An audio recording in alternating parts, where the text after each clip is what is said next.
everyone. First, I just want to thank you so much for being here, and then ask you to just eliminate all distractions right now, either physical distractions or mental distractions.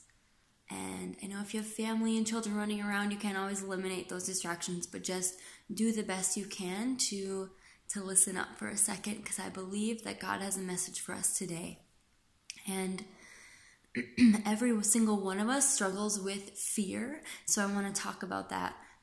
Whether it's a fear that you're not going to make it, whatever that means to you, that you're not going to make it today, that something is getting in the way, fear that you're running out of time, fear that you're running out of money, or you don't have enough money, or you're not going to get that job, fear that a family member or friend is not going to make it or reach salvation, or whatever that means to you. You're worried about what they're going through and you have fear for their situation. Fear that you're not enough to pursue your calling, that you don't have enough in you, that you don't have enough time, that you don't have enough of something to pursue your calling and your passion.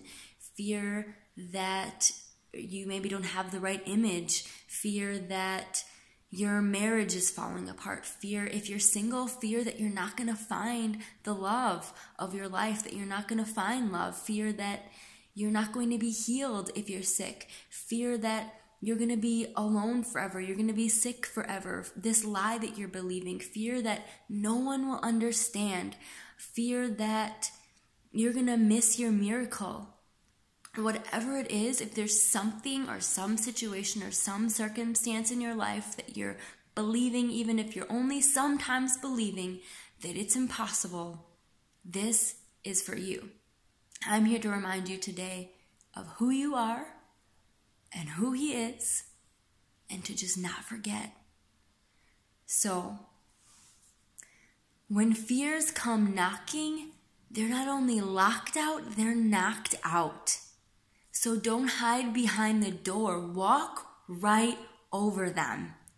Walk over boldly like you haven't forgotten who already won. When a doctor or even a Christian tells you it can't be done, forget it. Because they're the ones who forgot the stripes on the sun. Don't forget. You know me and I know you. Don't think for a second I've forgotten. Don't forget for a second you've been written on the center of my palm, of not just any hand, but the hand of the healer that's reaching out to everyone.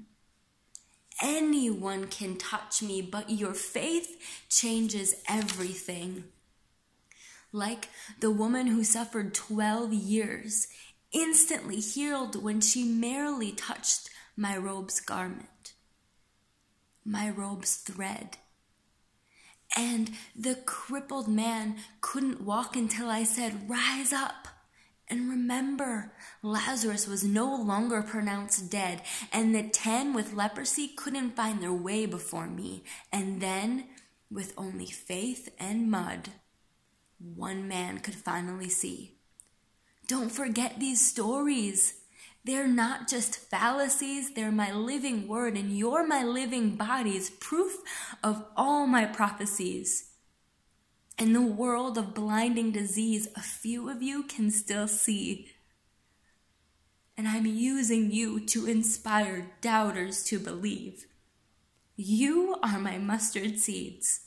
Your walk will prove that the healer still succeeds. I didn't bleed in pain for my word to go in vain. Vanity and mortality are not in my nature.